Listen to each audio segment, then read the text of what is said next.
शारदीय नवरात्रोत्सवाला सोमवारपासून सुरुवात होतीये. करवीर निवासिनी श्री अंबाबाई मंदिरात नवरात्रोत्सवाची तयारी पूर्ण होत आली आहे. गुरुवारी श्री अंबाबाई देवीच्या सुवर्ण अलंकारांची स्वच्छता करण्यात आली होती. त्यानंतर आज देवीच्या चांदीच्या अलंकारांसह नित्यक्रमात वापरल्या जाणाऱ्या चांदीच्या वस्तूंची स्वच्छता करण्यात आली. यावर्षी उत्सव काळात सुरक्षेवर अधिक भर देण्यात आलाय. त्याचाच भाग म्हणून AI तंत्रज्ञानाचा वापर करण्यात येणार आहे. याद्वारे गुन्हेगारांची ओळख पटवण्यासाठी मदत होणार आहे. यासाठी IIT भोपाळचं सहकार्य घेण्यात आल्याचं CCTV नियंत्रक कक्ष प्रमुख राहुल जगताप यांनी सांगितलं. AI म्हणजे आर्टिफिशियल इंटेलिजन्स.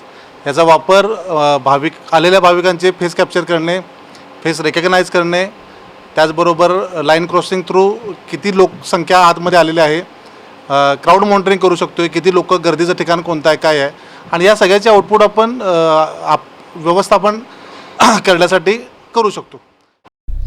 मंदिरासह परिसरात 120 CCTV, ड्रोन आणि इतर सुरक्षा साधनांचा वापर करण्यात येणार असल्याचं CCTV नियंत्रण कक्ष प्रमुख अभिजित पाटील यांनी सांगितलं.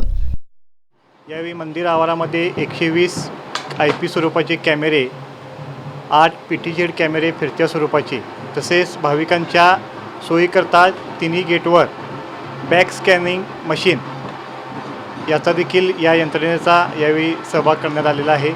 तसेच सुरक्षा रक्षक यांच्याकडे बिनतारी यंत्रणा, तसेच बॅग चेक करण्याकरिता hand frame metal detector HHMD, तसेच पूर्ण नवरात्र उत्सव काळामध्ये गर्दीवर नियंत्रण ठेवण्याकरता व उत्सवावर ड्रोनचा देखील यावेळी समावेश करण्यात आलेला आहे.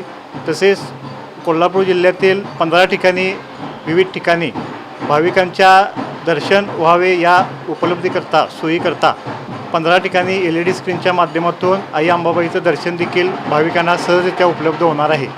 तसेच मंदिर आवारातील स्वच्छतेचे काम पूर्णपणे अंतिम टप्प्यात आलेले आहे. गुरुवारी पोलीस अधीक्षक योगेश कुमार गुप्ता यांनी मंदिर आणि मंदिर परिसराची पाहणी करून सुरक्षेचा आढावा घेतला होता. यावेळी त्यांनी सुरक्षेच्या दृष्टीनं महत्त्वाच्या सूचना केल्या.